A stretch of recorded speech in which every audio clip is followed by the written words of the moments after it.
Dari berbagai keluhan yang hadir di ruang terapi saya, di ruang praktek saya, itu saya bisa bilang hampir ya, atau bahkan mungkin seluruhnya ya. Jadi biar nggak salah gitu ya, saya bilang hampir seluruhnya saya akan bertanya tentang masa lalu klien. Ya, jadi saya orang yang selalu begitu lebih sering mengajak orang pergi ke masa lalu ketimbang ke masa depan ya. Sedikit sekali yang sampai akhirnya saya mengajak dia ke membayangkan, membuat impian, jarang sekali ya. Yang lebih banyak adalah bagaimana dia menyelesaikan masa lalunya terlebih dahulu. Nah, kenapa ini menjadi penting? Kadang-kadang orang itu mencoba melupakan masa lalunya karena mungkin masa lalunya itu pahit atau menyakitkan. Nah, bahkan tidak sedikit klien itu justru tidak tahu dia sedang mengalami gangguan sekarang gitu ya, ada keluhan-keluhan sekarang. Itu karena ia mencoba atau tidak sempat mengamati masa lalunya, atau ada bagian dari masa lalu yang terabaikan. Ya, marah misalnya, atau kebencian misalnya. Jadi ada suatu kejadian dalam hidupnya, misalnya mungkin dengan orang tuanya, atau dengan pasangannya, atau dengan anak mungkin ya, atau dengan keluarga dekat, ada satu timbul rasa kebencian, atau mungkin didahului oleh kesedihan begitu.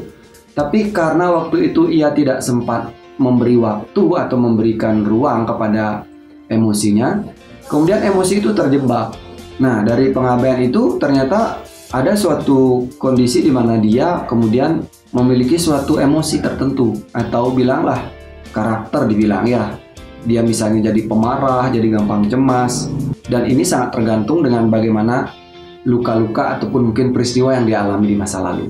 Ya, artinya kalau kita mengajak orang untuk mengingat atau kemudian mengamati masa lalu, yang dimaksud di sini bukan dia pergi langsung ke masa lalu, bukan, tetapi bagaimana pikirannya kemudian dan kesadarannya mengamati ulang begitu, buat frame ulang terhadap masa lalunya. Kalau ada kemudian di situ kesedihan, kemarahan atau luka-luka tertentu, itu di healing dulu, disembuhkan dahulu ya.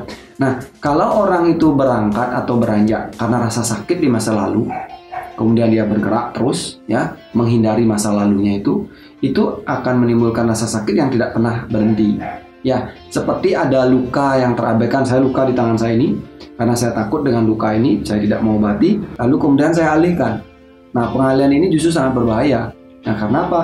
Karena luka ini tidak akan pernah membaik sembuhnya ya. Kalaupun sembuh itu hanya mukjizat keberuntungan ya.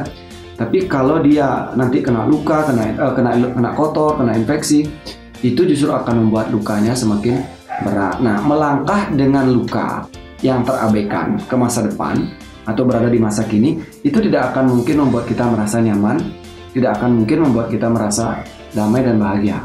Ya, walaupun mungkin saja kita sukses, mungkin kita saja mendapatkan keberhasilan begitu ya, secara materi, secara hubungan, tetapi jauh di dalam diri kita kadang-kadang secara psikologi lebih banyak lagi orang mengalami gangguan. Nah, maka dari itu sebelum kita melangkah ke masa depan, ada baiknya kita pergi dulu sebentar ke masa lalu. Semoga menginspirasi. Sampai jumpa di video selanjutnya.